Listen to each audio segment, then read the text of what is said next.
जय श्री हरि विष्णु। प्रभु के सभी प्रिय भक्तों को मेरा दंडवत प्रणाम। सोचिए, महापापों का नाश कैसे हो? वो कौन सा उपाय है जिससे बैकुंठ धाम में भी कभी अन्न की कमी का सामना न करना पड़े? ये वो गहन प्रश्न हैं जिनके उत्तर की खोज हर भक्त करता है। और जानते हैं, इन प्रश्नों का दिव्य समाधान स्वयं भगवान श्री कृष्ण ने धर्मराज युधिष्ठिर को बताया था। और वो महाउपाय है षटतिला एकादशी का महाव्रत।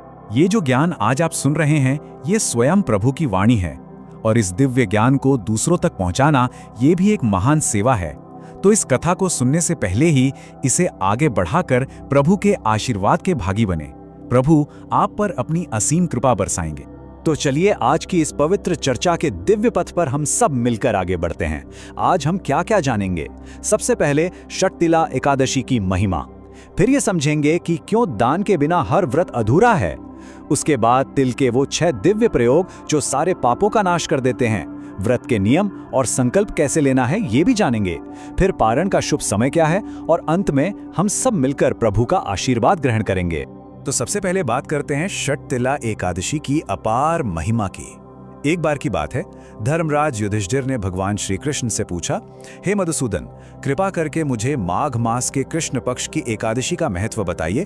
तब स्वयं भगवान ने इसके महात्म्य का जो अद्भुत वर्णन किया, वही आज हम और आप सुनने का सौभाग्य प्राप्त कर रहे हैं। अच्छा, इस नाम में ही इसका पूरा रहस्य छुपा है। षट तिला, षट यानी 6 और तिला यानी तिल। ये वो परम पवित्र व्रत है जिसमें तिल का केवल 6 प्रकार से प्रयोग करने मात्र से आप यकीन नहीं करेंगे, ब्रह्म हत्या जैसे महापाप भी नष्ट हो जाते हैं और जीव को मोक्ष का मार्ग मिल जाता है। अब आगे बढ़ते हैं और एक बहुत ही गहरे सत्य को समझते हैं कि दान के बिना कोई भी व्रत, कोई भी तप अधूरा क्यों माना जाता है। और इस बात को समझाने के लिए एक बहुत ही मार्मिक कथा आती है जो हमें भक्ति का सच्चा अर्थ सिखाएगी। बहुत समय पहले की बात है, एक वृद्धा माँ रहती थी। वे भगवान की अनन्य भक्त थी। हर एकादशी का व्रत वो भी पूरी श्रद्धा, पूरे विश्वास और अटूट नियम के साथ करती थी। पर उनकी भक्ति में अनजाने में ही सही एक बहुत बड़ी कमी थी। वो व्रत रखती थी, पूजा पाठ करती थी, तप करती थी, पर उन्होंने कभी दान नहीं किया। उनके हाथों से कभी किसी भूखे को अन्न, किसी जरूरतमंद को वस्त्र या धन का दान नहीं हुआ। अब भक्त वत्सल भगवान नारायण तो सब जानते हैं। उन्होंने सोचा, मेरी इस भक्त ने व्रत कर करके बैकुंठ तो कमा लिया है, पर दान के महत्व को नहीं समझा।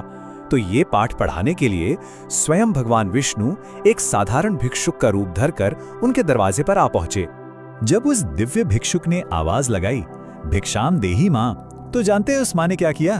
अपनी कंजूसी के वश में होकर अन्न या धन देने के बजाय उन्होंने मिट्टी का एक ढेला उठाया और उसे स्वयं भगवान के भिक्षा पात्र में डाल दिया। समय बीता, जब उस मां का देहांत हुआ तो अपने व्रतों के पुण्य से वो सीधे बैकुंठ पहुंची। वहां उन्हें एक शानदार महल तो मिला, पर वो महल अंदर से बिल्कुल खाली था। खाने के लिए अन्न का एक दाना तक नहीं था। वो भूख से तड़पने लगी। तब करुणामयी भगवान नारायण प्रकट हुए और बोले, हे मां, तुमने अपने व्रतों के पुण्य से ये दिव्य लोक तो पा लिया, पर क्योंकि तुमने पृथ्वी पर कभी अन्नदान नहीं किया, इसीलिए आज तुम्हारा ये दिव्य घर भी अन्न से खाली है। ये कथा हमें सिखाती है कि हम इस हाथ से जो देते हैं वही अनंत गुना होकर हमें परलोक में वापस मिलता है। पर प्रभु तो दया के सागर हैं। उन्होंने उस मां पर कृपा की और उसे इस कष्ट से निकलने का उपाय बताया। भगवान ने कहा, तुम देव कन्याओं के कहने पर षटतिला एकादशी का व्रत करो, तिल का प्रयोग और दान करो, इससे तुम्हारा ये कष्ट अवश्य दूर हो जाएगा। और यहीं से, इस कथा से हमें इस व्रत का सबसे महत्वपूर्ण ज्ञान मिलता है।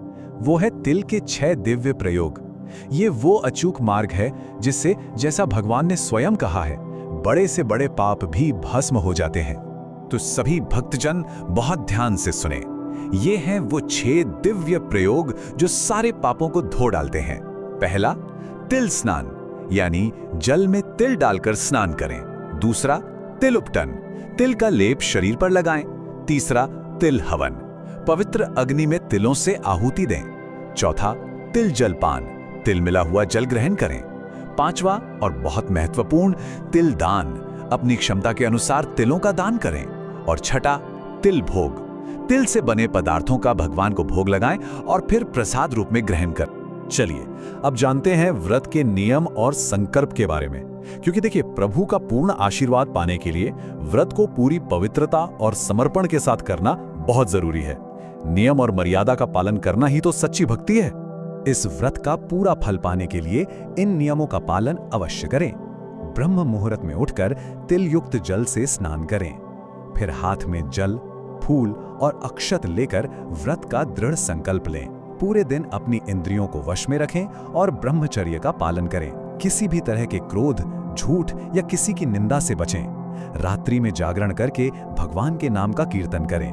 और हाँ, सबसे जरूरी बात, इस व्रत की कथा को सुनना या पढ़ना बिल्कुल न भूलें। और एक परम रहस्य की बात बताता हूं, आपने जो ये व्रत किया, तप किया, दान किया, इसका जो पुण्य है उससे भी मैंने किया, इस भाव से अपने पास मत रखिए। उस पुण्य को भी भगवान के श्री चरणों में समर्पित कर दीजिए, क्योंकि याद रखिए, परमात्मा को अर्पण की हुई एक छोटी सी चीज भी लाखों करोड़ों गुना होकर हमारे पास ही लौट कर आती है। कर्ता तो केवल श्रीहरि हैं, हम और आप तो बस निमित्त मात्र हैं। अब हम आ गए हैं व्रत के अंतिम और सबसे महत्वपूर्ण चरण पर, वो है पारण। व्रत को सही समय पर खोलना उतना ही जरूरी है जितना कि उसे रखना। सभी भक्तजन ध्यान दें, इस वर्ष ये पवित्र षठ-तिला एकादशी का व्रत 14 जनवरी को रखा जाएगा। इस दिव्य तिथि को याद रखिएगा। व्रत का पारण अगले दिन यानी 15 जनवरी को द्वादशी तिथि में किया जाएगा। पारण के लिए शुभ समय है सुबह 7:15 से लेकर 9:38 तक। हाँ, एक बात का ध्यान रखिएगा कि आपके शहर के सूर्योदय के हिसाब से इस समय में कुछ मिनटों का अंतर हो सकता है। और अब प्रभु के आशीर्वाद और हमारे निवेदन का समय है। हम हृदय से प्रार्थना करते हैं कि आपकी सभी सात्विक इच्छाएं, सभी मनोकामनाएं पूर्ण हों। हम भगवान श्री हरि विष्णु से प्रार्थना करते हैं कि वे आपके हृदय की हर एक नेक इच्छा को पूरा करें। इस पवित्र षठ-तिला एकादशी व्रत के पुण्य के प्रभाव से आपके जीवन में धर्म, अर्थ, काम और मोक्ष, इन चारों पुरुषार्थों की सिद्धि हो। प्रभु का आशीर्वाद आप पर और आपके पूरे परिवार पर सदा सर्वदा बना रहे। इसी तरह के अन्य वीडियो के लिए इस वीडियो को लाइक करके अपना भक्ति भाव प्रकट करें, चैनल को सब्सक्राइब करें ताकि प्रभु की कोई भी कथा आपसे छूट ना जाए, और कमेंट बॉक्स में जय श्री राम अवश्य लिखें। प्रभु आपका कल्याण करेंगे। जय श्री हरि विष्णु।